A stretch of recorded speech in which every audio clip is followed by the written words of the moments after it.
Buongiorno a tutti e a tutte, sono Elena Sandrone di Slow Food e oggi vi do il benvenuto in questo forum di Terra Madre dal titolo Città edibili, città del futuro. Prima di iniziare provvedo a fornirvi alcune importanti informazioni logistiche. Il forum si svolge in una modalità webinar, pertanto i microfoni e le videocamere dei partecipanti saranno spenti. Per interagire siete quindi invitati a utilizzare la chat. Il forum durerà un'ora, le domande che volete fare in chat saranno poste ai relatori al termine degli interventi. Per utilizzare le traduzioni, cliccate sul globo che trovate sulla schermata e selezionate la lingua desiderata. Per l'italiano dovete selezionare il coreano. Durante il forum sarà con noi Irene Coletto di Ausatonic che realizzerà una facilitazione grafica a partire dagli interventi dei relatori. Vi auguro quindi un buon ascolto e passo la conduzione al nostro moderatore Richard McCarthy, che è membro del comitato esecutivo di Slow Food Internazionale. Ciao Richard e buon ascolto a tutti. Thank you. Welcome everyone. My name is Richard McCarthy, and I join you from Brooklyn in the US, where it is Indigenous Peoples Day. I serve on the Executive Committee for Slow Food International, and I will be your tour guide through this Terra Madre Forum. We will explore the edible city. I hope you've brought an appetite for the provocative ideas we will be facing. The global obsession with the city is both a blessing and a curse. City dwellers take up much of the Earth's attention and resources, gobbling up food that travels vast distances. And I know I live in a city, a very large city. However, I find myself forever looking for ways to deconstruct these vast places into smaller communities and networks, seeking out those soft edges of the city, whether it's gardens, markets, and nature. And while municipal arrogance may drown out the sound of rural communities, of newcomers, refugees, and those locked out of power, we are noticing new openings for social change at the municipal level. This is critical since access to markets and policies are increasingly closed at the national level. Therefore, I'm really excited for the promise of the edible city. Whether it's food access, public markets as pivotal, regional institutions, urban agriculture, civic engagement, and a pluralism that invites many different stakeholders to the table. Now, to address this hopeful promise of the edible city, you are in for a treat, because at this table, we have Uganda's John Kawagalo, Trinidad's Vicky-Ann Asavaro, United States' Kanwik Yisrael, and the Netherlands' Jeffrey Spangenberg. So each speaker will have 7 minutes. It's going to be a very quick meal. At the close, we will switch off the mic and I will return to hand the mic to the next speaker. But while this is going on, please feel free to populate the chat with the chat feed with questions, answers, and an important shadow discussion, because of course we are all here together. Now, John Kawagalo hails from the central part of Uganda, where he coordinates an advocacy project called the Food Systems Solution Platforms Project. It aims to increase the production and consumption of indigenous foods and vegetables in both urban and rural settings through gardens and markets. So over to you, John. Yes. Yes, Richard. The floor is yours. Yeah, thank you so much, Richard. Thank you so much, our viewers, and thank you so much for those who have joined us on this forum. My name is John Chiwagalo. I'm the coordinator of the Food Systems Solution Platform Project, and also the coordinator of Earth Markets in Uganda. I work with Slow Food Uganda, and I'm also coordinating the Slow Food Youth Network Uganda and Slow Food Youth Network Africa. I'm just going to take you through some of the insights on what we are doing in Uganda to ensure that we are creating edible cities in the country. Many people in urban areas are relying on food from rural areas, hence making it difficult for poor urban population, actually, which is the majority, to access healthy, affordable food.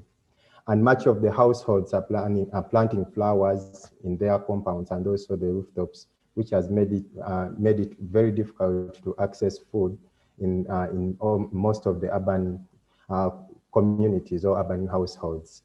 And even those few who grow food, including vegetables and fruits from the urban centers, are finding it so hard to access markets for their surplus.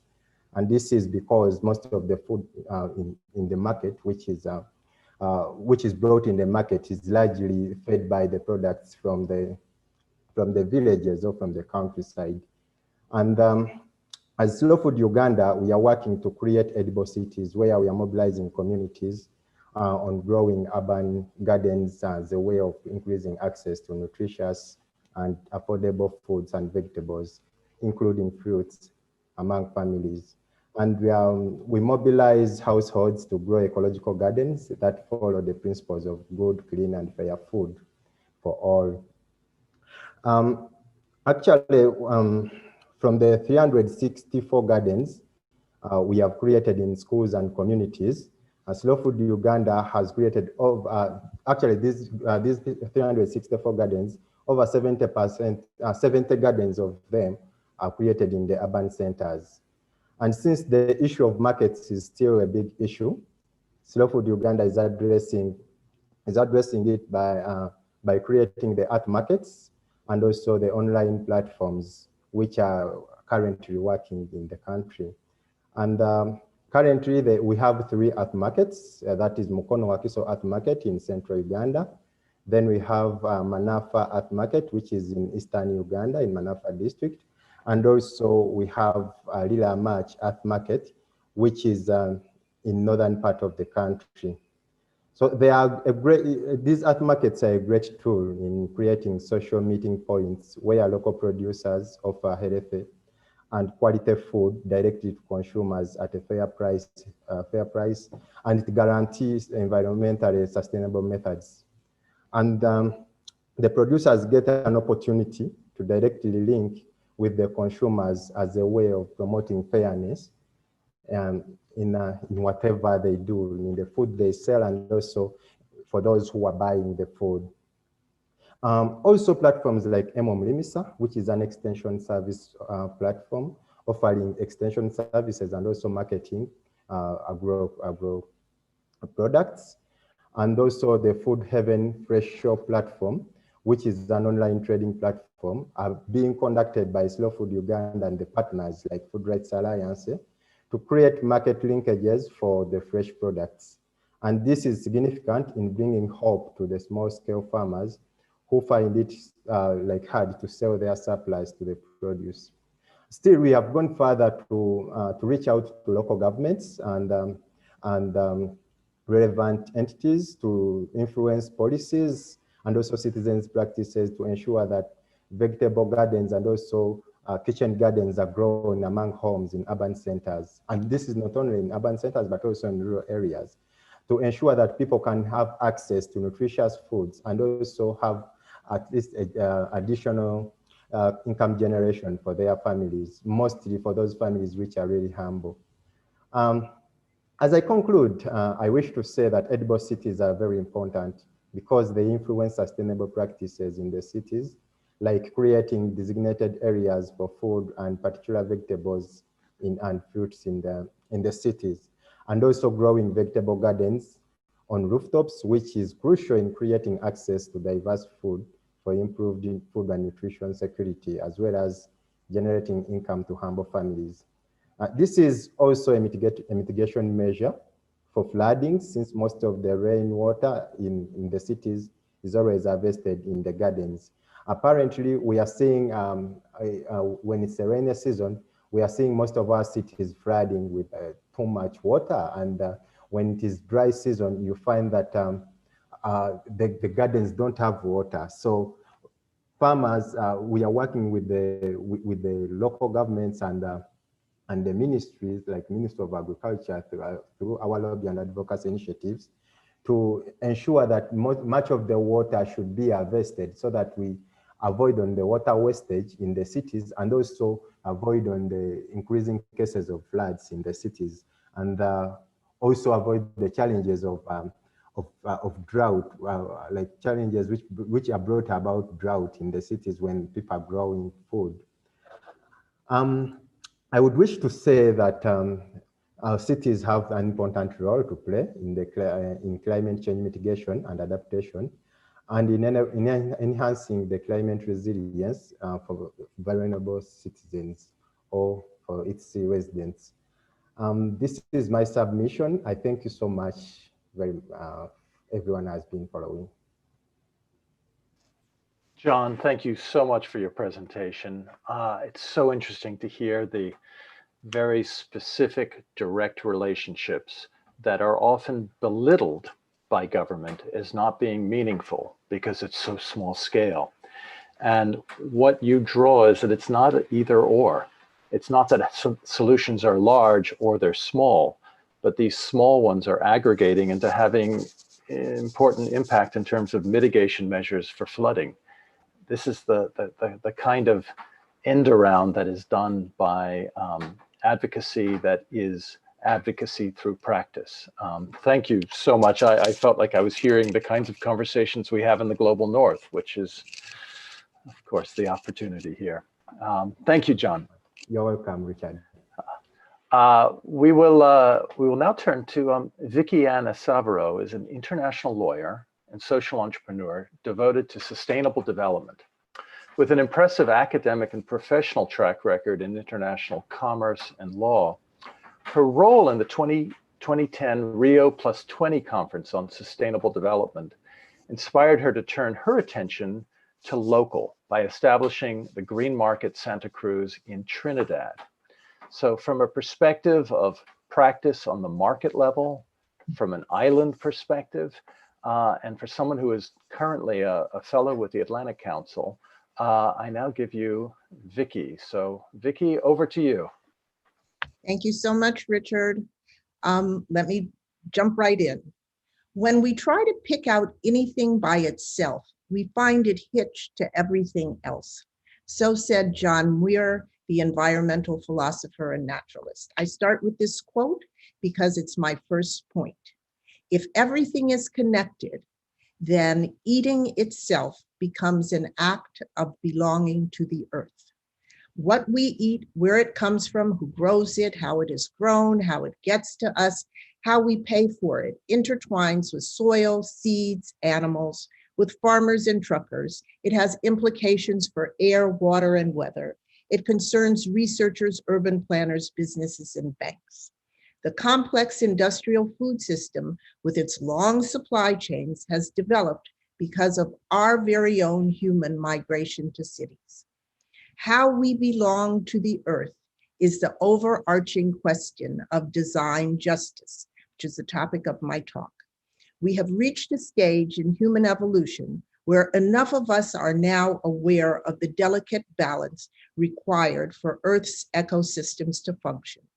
Terra Madre, Mother Earth is alive.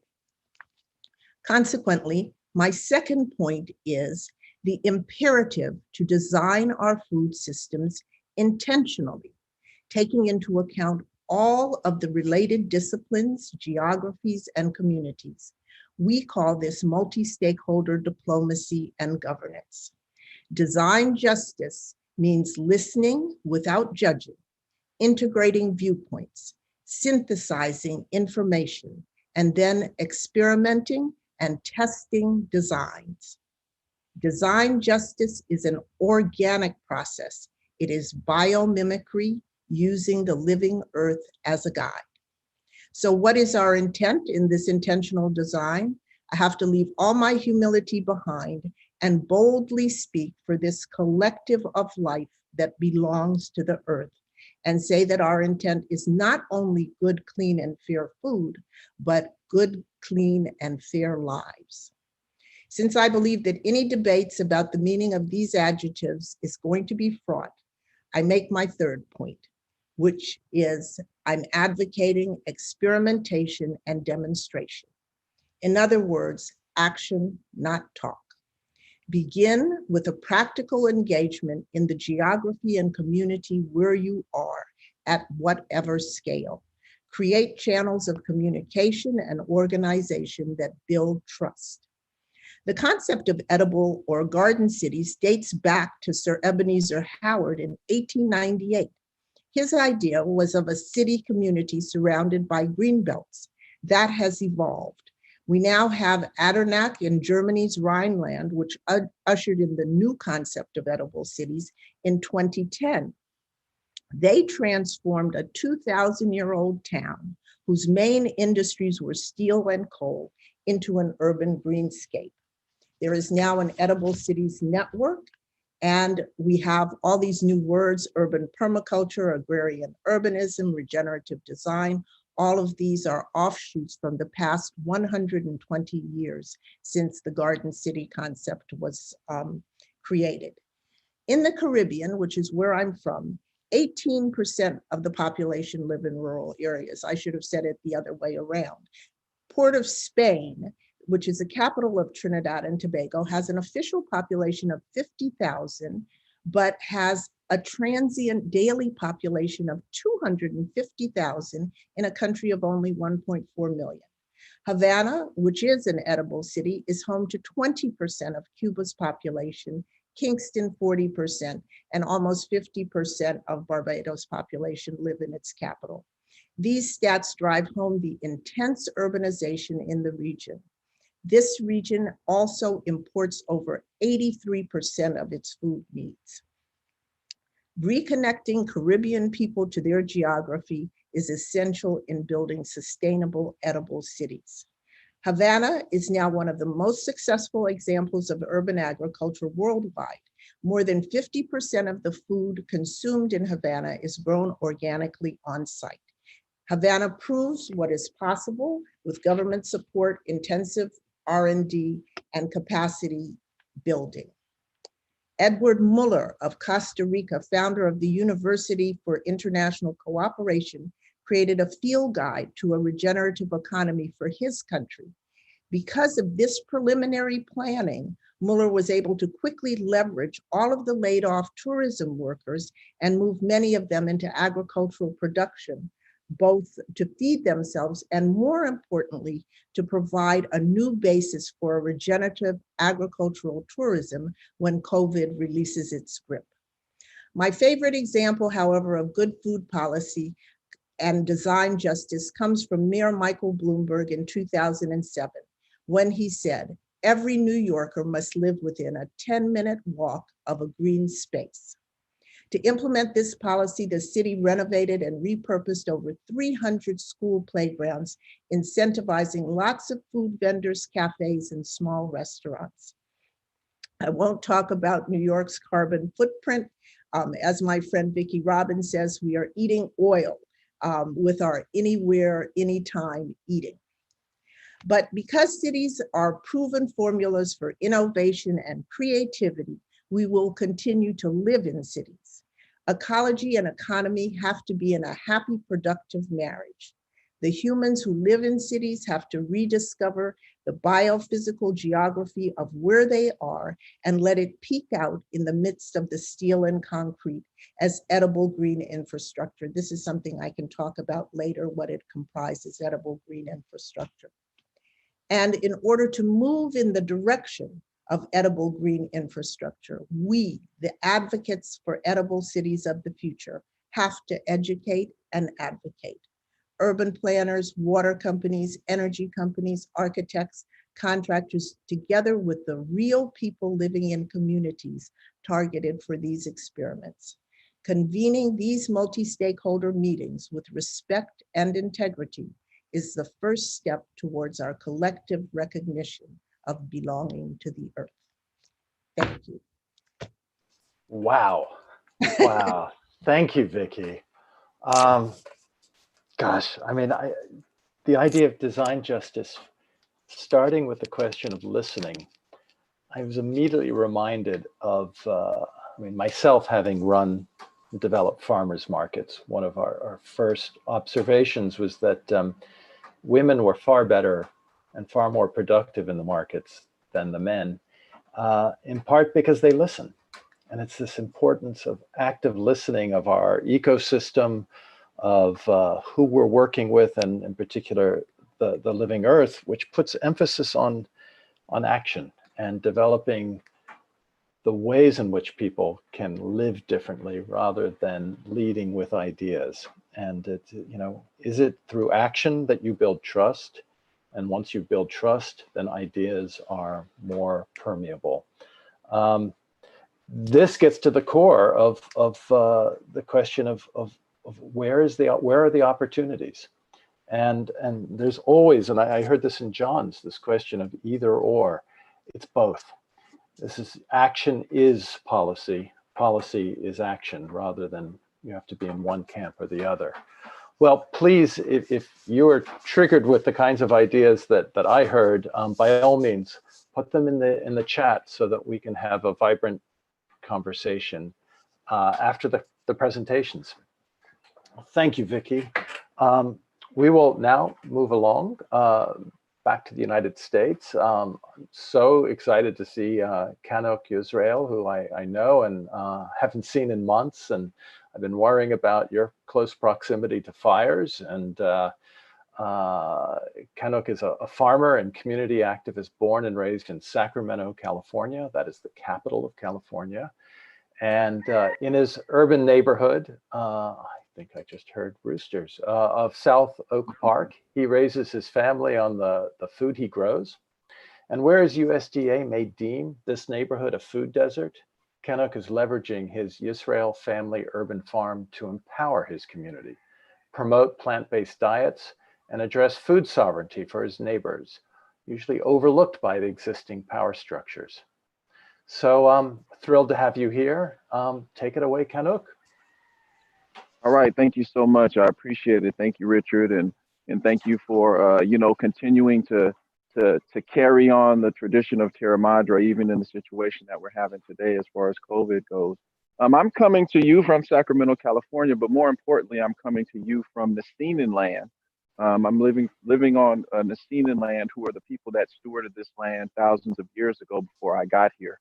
And so for me, I started to steward this land in 2005.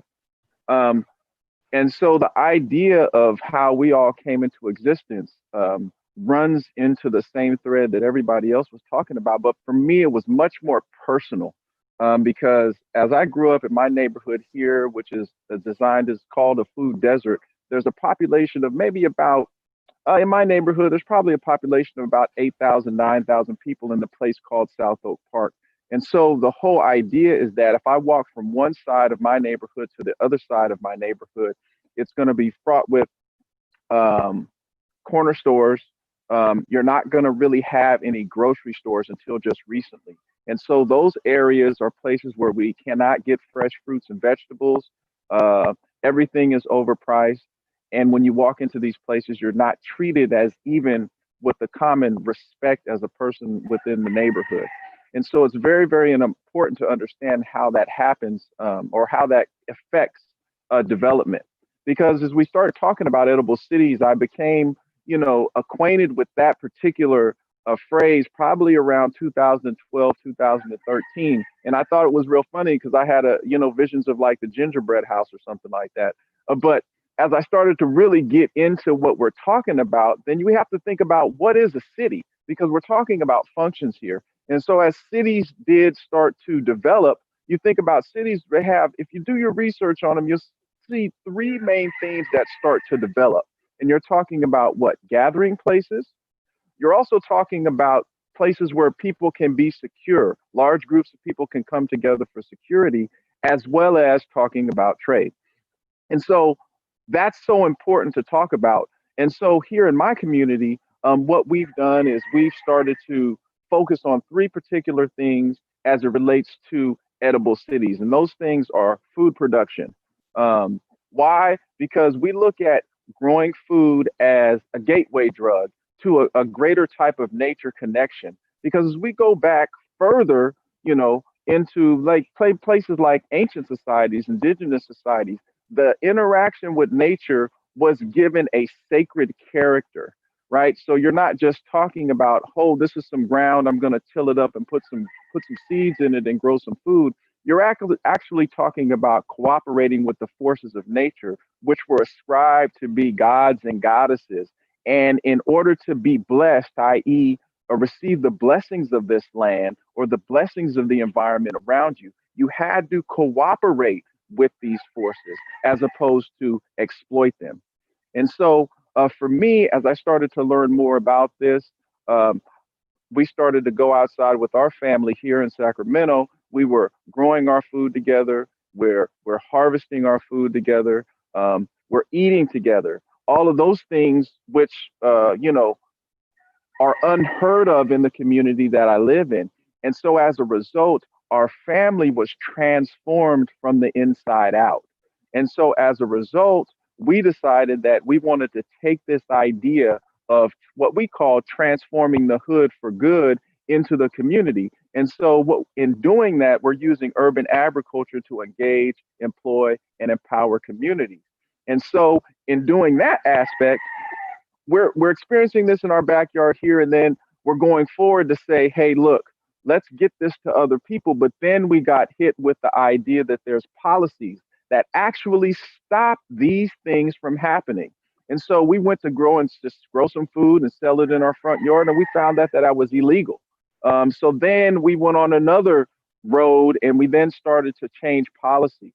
And so we got together with a few other organizations here in Sacramento, and we created what's called the Urban Agriculture Coalition, Sacramento Urban Ag Coalition. And together we were able to change the rules to make it legal to now grow food and sell it, and therefore create markets inside of our community. So now, just a Saturday, we had a market to where we were able to sell food, and we're now selling food to our neighbors. Our neighbors know who we are, and then starting to bring that into the community. And so what that does as it relates to edible cities is it then starts to talk about, okay, we can't take the cities that we have and we can't tear them down to the ground and start over. But what we can do is we can start to bring other people to the table, as we start to look at closing, using technology and using the resources that we have in our cities to start to close some of the nutrient cycles, such as water, such as energy. And then also the main thing, which is waste. What are we doing with our food waste inside the cities? And so what that requires is then you're now bringing more people to the table to talk about these things, other than people in most cities who are making policies who don't really go outside. They don't grow their own food, all those types of things. So you're designing cities not taking into account that they're actually things that should be cooperating with nature, as opposed to exploiting and having these big, large carbon footprints. And so as we get into the conversation a little bit more, I believe that what we're doing is one aspect, but encompasses so many other things that relate to basic nature connection, and then cooperating with nature as a way to close the cycles that are so prevalent inside of cities, that are they're not only destroying cities and destroying land, but also destroying the whole world. And so with that, I will go ahead and turn it over to you, Richard.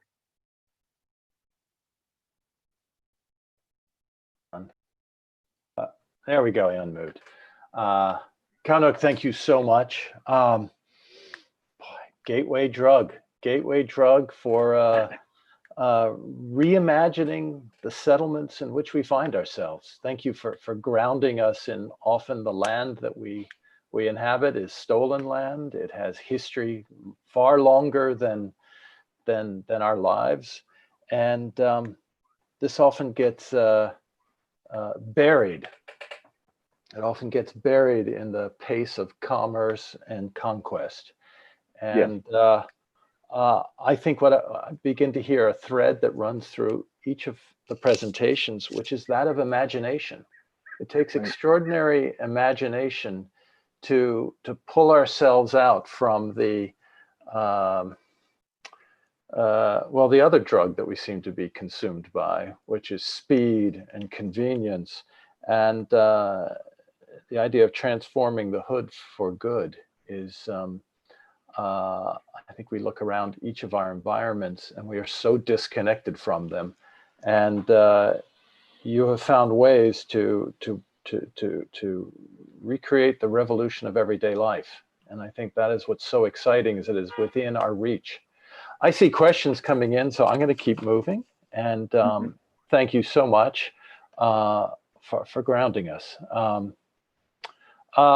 Jeffrey Spangenberg is the founder of the World of Food, the Food Council, MRA, and this year has become the chair of Slow Food Amsterdam. And we're very excited that Jeffrey, you're our final speaker in this session, especially because of the sort of path that we are traveling down, with eyes set upon the effects of COVID-19 upon our food system. Jeffrey is obviously deeply engaged in local food policy, something that I've heard in each of the sessions. Local food, and in particular exploring the development of cooperative behavior and cooperative supermarket platform, the Superhub. I hope to hear a little bit about this. And even beginning with John's discussion in Uganda about some online strategies, we do see this extraordinary convergence of informal with formal, online with offline, activity that appears to be illegal, growing and selling food in our community, with the future. So with that, take it away, Jeffrey. I can't wait to hear what you got to say. Richard, thank you. Welcome everybody from Amsterdam. As you know, the current crisis is showcasing the lack of resilience in our food system, exposing the system's weaknesses and flaws. And the question is, how does it changes our food system? Who will benefit and who will not?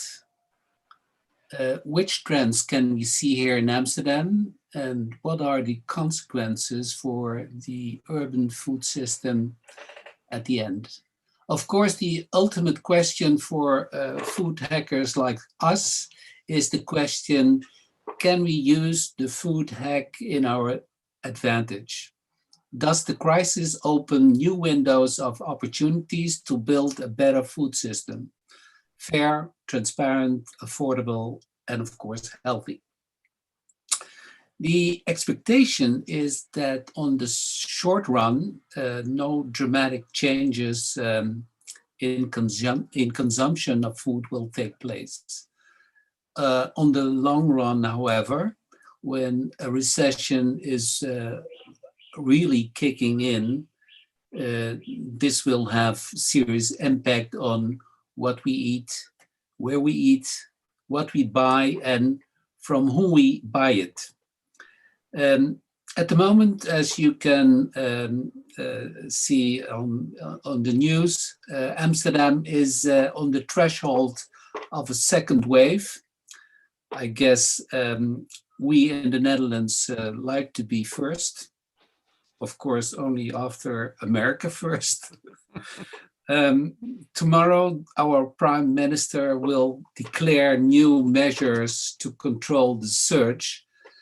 And as we already know, the forecast for restaurants, caterers, food service in general are very, very depressing. Our conservative forecast here in Amsterdam show a drop of 30% in total food service, in the total food service market. So it's likely that this effect will trickle down and affect the food system as a whole. We think that it will especially hurt the startups, the artisanal producers, the small businesses. And in that sense, the COVID crisis can also annihilate the innovative local food ecosystem that we have built the last 10, 20 years. So that would be a major disaster. But there is also hope. We can also see some positive changes. For one, the crisis made us more aware of our insecure food system. It also made us aware that the pandemic is directly related to the way we produce our food, and that's also a win. We can see that the crisis pushed us back to our food producers in our own region, and it definitely helped in bridging the gap between consumers and producers. Question, of course, is this a lasting trend, or will it wither the moment we return to the old days? Finally, we can see a trend towards healthier eating and the appreciation of eating at home. Some of these changes fuels the expectations that COVID is a blessing in disguise. The idea that this is the tipping point, the moment that gives us the opportunity to change the food system as a whole. I wish it is true, but I'm afraid we are very slow in learning. And our learning process travels through a journey of pain. And I do expect that our next crisis, the climate crisis, which is already knocking on our doors, will finally make a true difference. So back to our situation now, what is changing now, and how can we make use of it? For now, we can see two major shifts in Amsterdam, but I guess it's also seen in other major cities. Supermarkets are clearly winners in the food competition. Of course, they were already winners, but the crisis helped them to gain more market and to have a lot of extra income. So therefore, we expect that they will continue and expand their dominant role in the food system. Another major development is the rise of the delivery service. The crisis has pushed the online food trend forward, just like the introduction of artificial intelligence and robotization in the food chain. But what does it exactly mean for us, food hackers? The crisis made us aware that supermarkets constitute an essential chain in our urban food system. They proved to be resilient and feed the city even during the pandemic. It's clear that I'm speaking from my local experience, and I do know that the convenience we have, in the sense that within 300 meters there is a supermarket around the corner. This is not the case for many other cities where there is the phenomenon of food deserts, in which citizens can't find a supermarket within their living space. But the point I want to make is that instead of opposing supermarkets and pushing them away, we must learn how they work and how they manage to come so, how they become so dominant. Because I think the model they have created and the experiences they have built, we can use to design our own regional food system. In the spirit of if you can't beat them, join them, I think we are now busy redesigning regional supermarket. We call it the super hub supermarket, but without the flaws of the supermarkets we know. A supermarket that bridges the gap between producers and consumers, that embraces regional food diversity, a supermarket that is inclusive and instead of exclusive, a supermarket that is not driven by profit but by the goal to feed the city fair, clean, healthy, and for all. So how do we manage these huge ambitions? First of all, we have to open up for the lessons we can learn from the retail. Secondly, we have to accept the rise and importance of the platform economy. It's naive to think that we can solve our major current problems without the efficiency of supermarkets or the help of data platforms to make it possible. What distinguishes the supermarket hub from the supermarket is the way we organize it. The supermarket is not owned by one organization, but is a cooperative.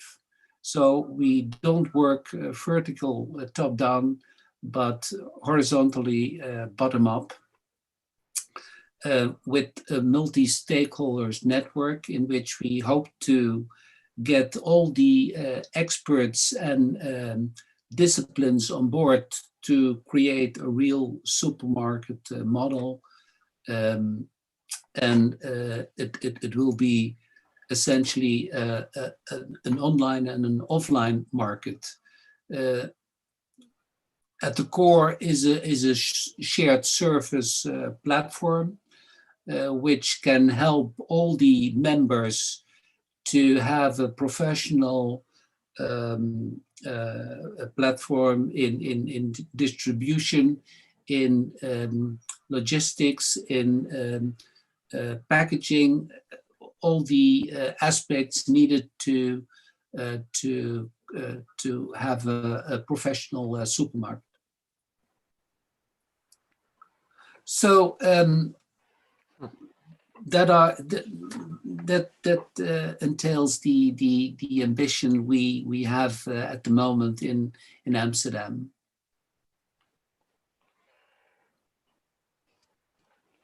Thank you so much, Jeffrey. Wow,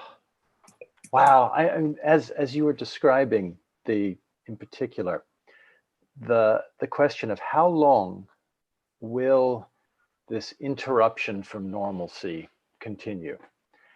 Because despite the fear and the horrors of what surrounds us as we await these next waves and of coronavirus, and yes, regrettably, America always wanting to be number one, and unfortunately on this front, we seem to continue to lead.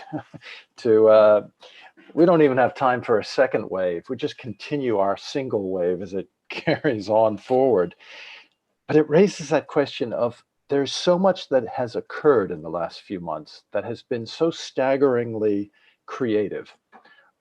We've seen restaurants abandon their interior and spill out onto the streets. Where cars once dominated, we now see bicycles and pedestrians and eating outdoors, or even scrapping eating. Restaurants become almost a depot for selling whatever they purchase from their wholesalers. So some incredible inventiveness. But how long will this continue? And I keep thinking of, don't know how many of you know the writer Jim Hightower, who was the commissioner for agriculture in the state of Texas. And he said, well, the only thing that's in the middle are dead armadillos and yellow stripes on the highway. And I do think about this, in particular, the point that you make about who is responding well to the crisis. It does seem to be very, very large institutions. Amazon comes to mind because they have the resources to withstand the chaos and the uncertainty. But then I think of some of the things that John Cook in Slow Food in England has posted, what I have seen with the farmers markets, the kinds of things that Kunuk is working on with these direct relationships, is that the very small institutions have the agility to respond. They build on the trust that Vicky describes and are able to barrel forward. The question is, how do you navigate that landscape? Because that landscape is going to continue to shift. And is it, you know, the supermarket where the margins are so narrow, there's so much risk, is how do you mitigate that risk? Is it the multi-stakeholder element of a cooperative? Is it building those relationships so that you can maneuver? Because the supermarket, yes, it is still dominant. It's still the majority of where people get their foods, except in the global South, where the traditional street market, the public market, the informal markets are still dominant, but they're still very fragile systems. What I find fascinating, especially coming from you, Jeffrey, with your work in food policy and at the municipal level, is that everyone here has been describing practical, concrete points of intervention. And I think that is what really unites us, is that the best policy comes from doing things. We do something and it changes the landscape and it has to respond. And yet so much of the work that we care about, that I think you could describe as part of the edible cities, as cities of the future, is that so much of the system still deems it as inconvenient or illegal, or it is undermined by regulations. And we have just, you know, obviously a few minutes before we round up. If I can quickly run to a couple of the questions. I see one from George Schneider from Slow Food Brazil. Hello, George. I loved hearing your question about the whole question of regulations. And this comes back to John, if you are still with us from Uganda. I know a little bit about the COVID response in Uganda, where the government has wanted to shut down many of the street vendors during COVID because of the fear of is it safe?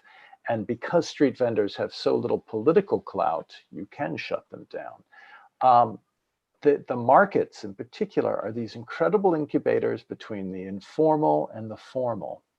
What kind of regulatory environment, John, would be conducive to overcome the challenges that Kunuk described, which is our activity of feeding our community becomes illegal? How do we, what sort of regulatory help would you want to see in where you operate with producers and consumers in an environment where street vendors are being shut down or having to fight for their lives and their livelihoods during COVID? What kind of help would you want to see in terms of a different kind of regulatory environment? Yeah, thank you so much, Richard. And thank you so much for the question. Actually, when COVID-19 came to the country, the vendors and also the producers were hit so hard. And this is because most of the vendors, communities, and also the producers are not well organized to have a common voice for them to share with the leaders on what is affecting them or what they want. So you find that it is very important for us to have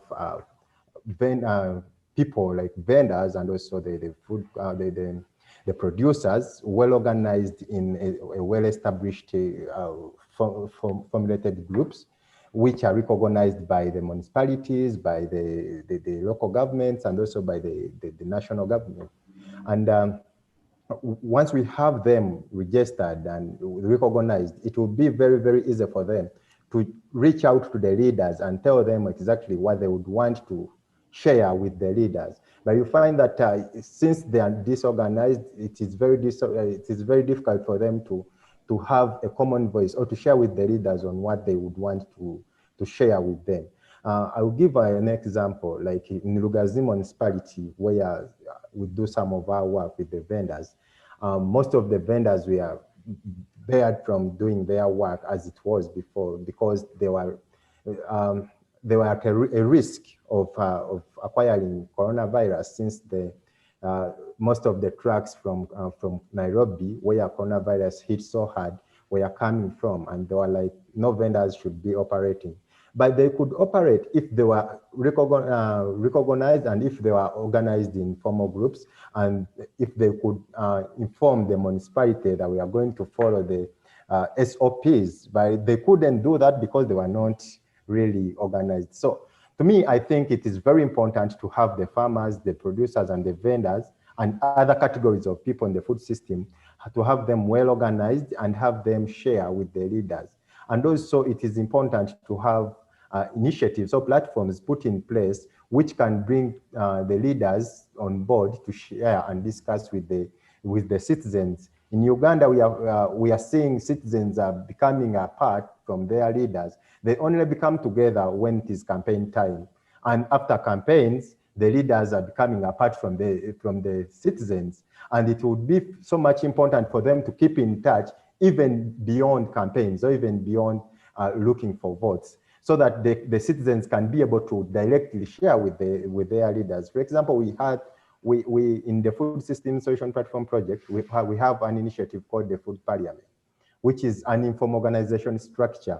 It brings citizens of different categories: the academia, the researchers, the farmers, and the leaders, and the local government. We bring them together and they discuss, and the leaders get hear from the citizens, and also the citizens hear from the leaders. If there is a policy which needs to be drafted, it will mean that the citizens will own that policy, other than having the local government or the municipality or the leaders sit in their offices, draft the policies, and then bring them back to the people and tell them that we have come up with this policy, which would be very difficult for in terms of implementation, because if you don't allow citizens to engage from the start, they will not own the policy which you've come with, or any kind of law which you've come with. So I think those key issues would be important in case we want to see policies change in the food system, in food vending and food production. Thank you.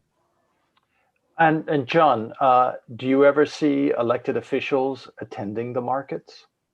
Are they ever there? Yeah, actually, the most interesting thing is when we started this project I'm implementing, we actually engaged the leaders from the start, and we told them the issues which they could also see. And most of the leaders could be telling us that for sure this is really an issue in our district or in our country, which we have to work on. And from there, we could involve them in our activities like the markets, and they could come and share with our citizens and also buy the producers' products. And this was a very, very good initiative. The most interesting part with the work we are doing, it is real. Like, we are not just lying to get profits. We are not just lying to, we are not manipulating. We are not telling people to do something so that we can gain, but we are telling people the right thing, and also the people know the right thing. So that you're right. It's the proximity, the fact that they physically see it and they are there, enables them to listen. As Vicky was saying earlier, the importance of listening. Now, the side of the regulatory environment, which is what you responded to, which is often food handling, the taxation, the permits, is sort of the heavy hand of the formal system closing in on the informal of markets.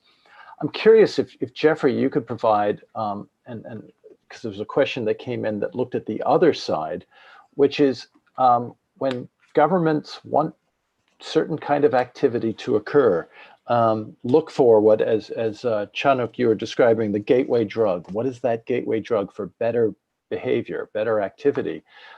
Jeffrey, are there examples of governments playing an important role incentivizing city change, incentivizing, for instance, community gardens by removing the burden of having a water bill for the community garden. Are there any kind of promising policy examples that come to mind?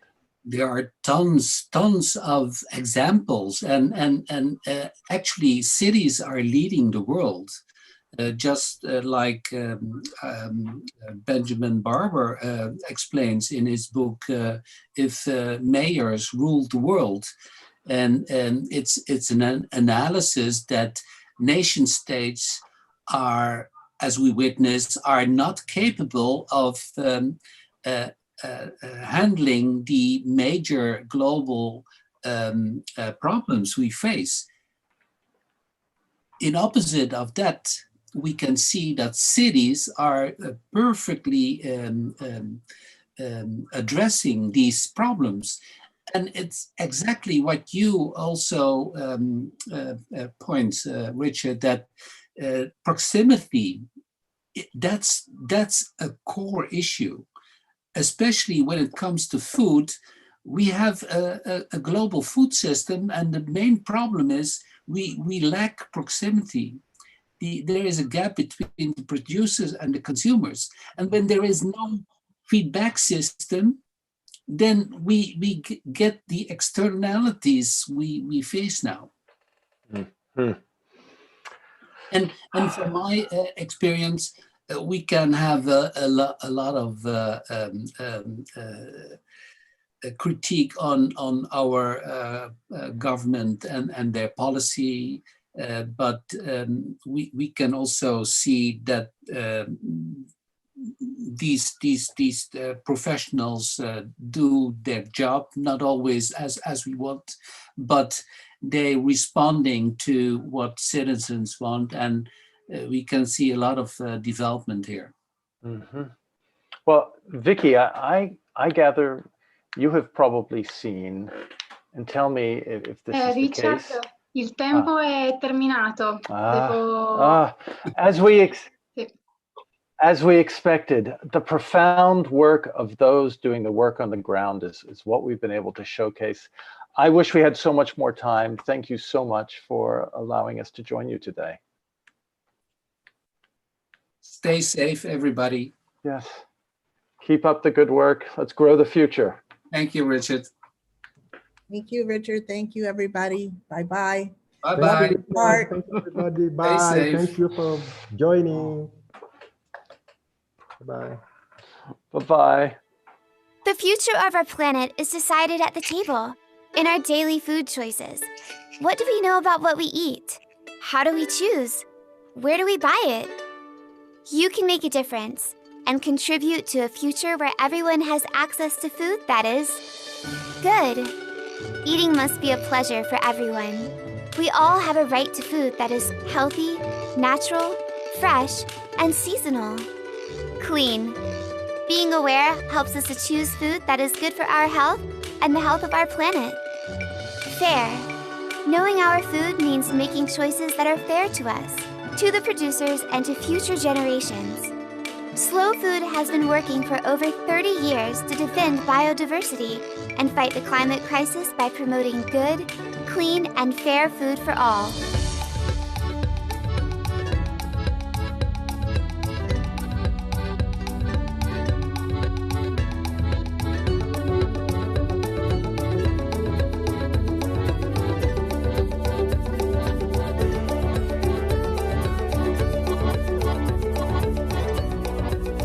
Support Slow Food.